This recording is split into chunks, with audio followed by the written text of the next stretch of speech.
继续来看台中捷运公司招考防质疑误伤。台中市议员伫议会来质询，讲招考明明有笔试，但是竟然敢若采用面试的成绩，而且面试平均一个人只有3.2分钟，录取的人当中阁有亲情关系。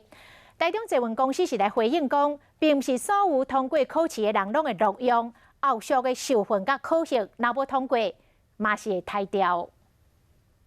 市议员李忠质疑台中捷运公司去年人才招考有缺失。为什么台中捷运公司不需要用笔试100%全部用3分钟左右的面谈就能够决定这个人是不是人才？伊讲公开招考时阵虽然有笔试，不过到面试阶段了后，佫无采用笔试的成绩。台中捷运公司呢，的确有一些是亲戚都能够考进去的，可能就是用相关的关系会作为这个可能录取的标准。 李忠认为，若是比较其他捷运公司，安尼选择标准极无公平，要求台中捷运公司办理电考。训练考照的过程，他没办法符合这个